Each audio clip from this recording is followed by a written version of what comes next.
Oi pessoal, tudo bem? Falar sobre o grande lançamento da semana, esse muito aguardado, desde que a gente anunciou ele, né? Então finalmente chegou, que é o X-Men Insurreição Mutante.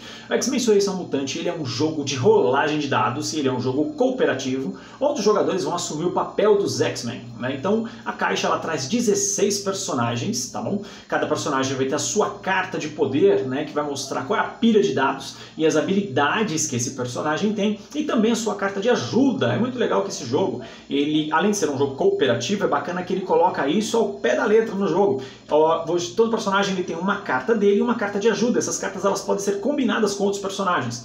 Então, por exemplo, eu posso ser o Wolverine na minha rodada e pedir uma ajuda para o Colossus, né, presente ali na mesa, e ele me dá a carta de ajuda dele, não a carta de personagem. E a carta de ajuda dele vai melhorar a minha pilha de dados, tá bom? Como é que se joga o jogo, né? Como é que é a estrutura dele? Ele é um jogo onde os jogadores têm que vencer desafios propostos pelas cartas. Então ele é um jogo de rolagem de dados. Cada jogador, na sua vez, pode rolar os dados até 3 vezes, tá bom? Ele pode manter os resultados que ele acha necessário, e o que ele acha que ele não tá bom, ele pode ir rolando até ele conseguir bater os pré-requisitos das cartas. Quais são as cartas que são vencidas, né? Então você vai ter uma carta de narrativa, que é uma carta que vai contar o começo da história, e aí você vai ter um grande vilão a ser batido.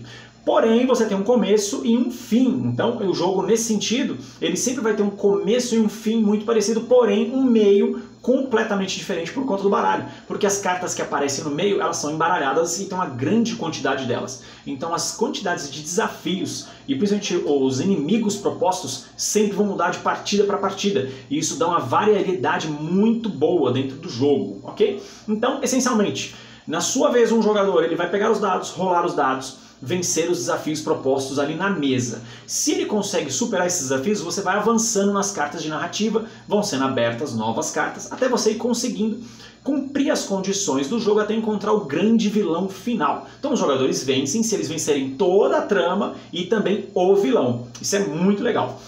Uma coisa bacana, né, que quando um personagem seu é nocauteado, necessariamente você não perdeu a partida, né? Você pode simplesmente voltar na próxima missão, contanto que a mesa inteira não tenha sido nocauteada. Como os jogadores perdem, né? Essa é uma grande pergunta em jogos cooperativos. Os jogadores perdem se todos os heróis forem nocauteados, se por algum acaso a trilha de ameaça ela chegar ao nível 15, ou se quando você precisar abrir nova carta de ameaça do baralho vermelho, você tem 2 baralhos, o amarelo e o vermelho, e você for abrir as cartas de nível vermelho e não tiver mais cartas, infelizmente os jogadores foram derrotados.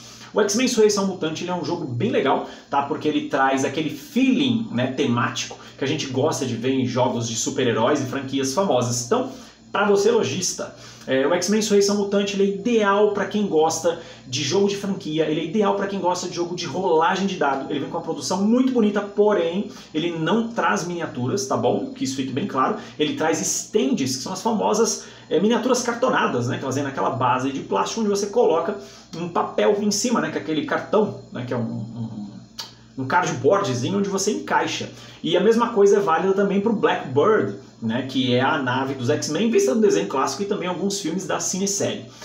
Outra coisa interessante também para você saber, todas as nomenclaturas de personagens, de acordo com uma diretriz, né, da Marvel Studios, estão em inglês. Então às vezes alguém pode pegar um manual e falar, pô, não traduziram os nomes. Na verdade essa é uma decisão que foi feita pela própria Marvel, então a gente manteve todos os nomes como eles são no original. Mas no site da Galápagos Jogos você pode encontrar todas as nomenclaturas em português, se você não tiver conhecimento prévio dos quadrinhos, tá bom?